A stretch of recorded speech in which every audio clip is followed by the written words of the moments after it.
The wind moved gently through the gardens of the royal palace in Lumbini. Tall trees swayed softly, and flowers bloomed under the warm sunlight of the Himalayan foothills. In the center of this peaceful kingdom, a child was born who would one day change the spiritual history of the world. That child was Gautama Buddha, known at birth as Siddhartha Gautama. He was born around 563 BCE in Lumbini, a beautiful garden located in present-day Nepal. His father, King Suddhodana, ruled the Shakya kingdom, and his mother was Queen Maya. The royal family believed this child would grow to become a great king. But soon after his birth, a wise sage named Asita made a prophecy that would change everything. The old sage looked at the infant prince and said something astonishing. He predicted that Siddhartha would either become a powerful emperor or a great spiritual teacher who would guide humanity toward enlightenment. King Suddhodana did not like the second possibility. He wanted his son to rule the kingdom, not abandon it for a spiritual life. So the king made a decision. He would protect the young prince from every sorrow, every hardship, every painful truth about the world. The palace became Siddhartha's entire universe. Inside its grand walls were beautiful gardens, musicians, dancers, and endless luxury. Servants fulfilled his every need before he even asked. The prince wore fine silk clothes and ate the finest foods. Every day was filled with entertainment, laughter, and comfort. But something inside Siddhartha was different. Even surrounded by luxury, he often sat quietly, observing the world around him. His mind wandered beyond the palace walls. He wondered about life, about people, and about the purpose of existence. As Siddhartha grew older, he became known for his calm nature and deep thinking.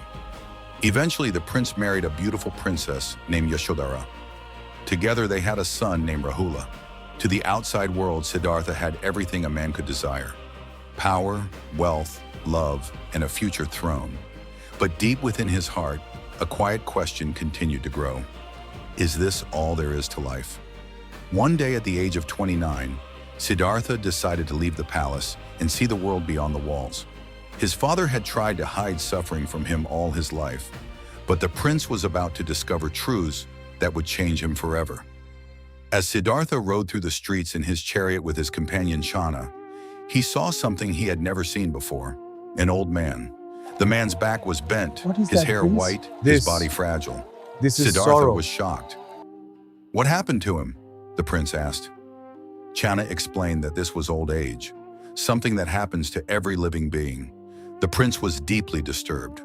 Soon after, Siddhartha encountered a second sight: a sick man. The man was weak, suffering, and unable to stand properly. His face was pale with pain. Siddhartha realized that illness could strike anyone. Then came the third sight: a funeral procession. People carried the body of a dead man, while family members cried in grief. For the first time in his life, Siddhartha confronted the reality of death: old age, sickness, death. These truths shook him deeply. But then he saw a fourth sight: a wandering monk, calm, peaceful, and free from worldly worries. The monk seemed to possess something the prince had never seen before: inner peace. That moment planted a powerful idea in Siddhartha's mind. Maybe the purpose of life was not power or wealth. Maybe the purpose of life was understanding suffering and finding a way beyond it. That night, Siddhartha made the most difficult decision of his life. While the palace slept, he quietly looked one last time at his wife and newborn son. Then he left everything behind. The prince who had once lived in luxury walked away from his palace, his wealth, and his future throne. This moment became known as the Great Renunciation. Siddhartha cut his royal hair, removed his rich clothing, and began life as a wandering seeker. For years, he traveled across northern India searching for wisdom. He studied under famous spiritual teachers and practiced intense meditation. Eventually, he joined a group of ascetics who believed enlightenment could be reached through extreme self-denial. Siddhartha pushed his body to its limits. He ate almost nothing. His body became thin and weak. Sometimes he fainted during meditation. For 6 long years, he tried to reach enlightenment through suffering. But one day he realized something important. Extreme luxury had not given him wisdom, but extreme suffering was not giving him wisdom either. Both paths were wrong. He needed a new path, a middle path. This idea became known as the middle way. a balanced approach between pleasure and harsh self-denial. One evening, Siddhartha sat beneath a large tree near the village of Bodhi.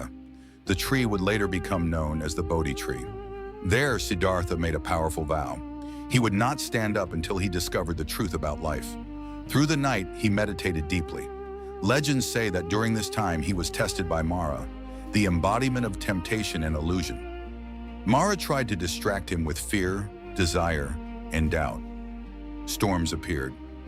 Visions tried to shake his focus, but Siddhartha remained calm. As the night grew darker, his mind became clearer. Then just before dawn, something extraordinary happened. Siddhartha understood the true nature of existence. He saw the cycle of birth, suffering, death, and rebirth. He understood why suffering exists and how it can end. In that moment, Siddhartha Gautama became the Buddha, meaning the awakened one. He had achieved enlightenment. For several weeks, the Buddha remained near the Bodhi tree, reflecting on his discovery. At first, he wondered whether people would even understand such deep truths. But compassion guided him. He decided to teach. The Buddha traveled to Sarnath, where he delivered his first sermon to 5 former companions. This moment became known as the first turning of the wheel of Dharma. In this teaching, the Buddha explained the 4 noble truths. Life contains suffering. Suffering is caused by desire and attachment. Suffering can end, and there is a path that leads to the end of suffering. This path became known as the Eightfold Path, a guide for living with wisdom, morality, and mindfulness. Over the next 45 years, the Buddha walked across northern India teaching kings, farmers, merchants, and monks. People from every class of society came to hear him speak. His teachings were simple but powerful. Practice kindness. Avoid harming others. Understand your mind. Let go of attachment. Through compassion and wisdom, anyone could reach enlightenment. The Buddha founded a community of followers called the Sangha. His message spread quickly because it offered hope. It taught that liberation was not reserved for kings or priests. Anyone could achieve inner peace. Even powerful rulers listened to the Buddha's teachings. Among them was Ashoka the Great, the Mauryan emperor who later helped spread Buddhism across Asia. As the Buddha grew older, his followers increased across the region. Yet he remained humble. He walked barefoot from village to village, teaching with patience and compassion. At the age of 80, the Buddha knew his life was nearing its end. He traveled to the town of Kushinagar, where he delivered his final teachings. Surrounded by his disciples, he reminded them of one final truth. All things are temporary. Work out your own salvation with diligence. Then peacefully, the Buddha passed away in a state known as parinirvana. But his story did not end there. Over centuries, his teachings spread across Asia, to Sri Lanka, China, Tibet, Japan, and Southeast Asia. Today, billions of people continue to follow the path he discovered beneath the Bodhi tree. The story of Gautam Buddha is not just the story of a spiritual leader. It is the story of a prince who walked away from everything to understand suffering. It is the story of a man who sat beneath a tree and discovered a truth powerful enough to shape civilizations. And even today, more than 2,500 years later, the message of the Buddha continues to echo across the world. Peace comes not from conquering others, but from understanding ourselves. Before we end this journey into the life of Gautam Buddha, remember one powerful lesson his story teaches us. True peace does not come from power, wealth, or fame.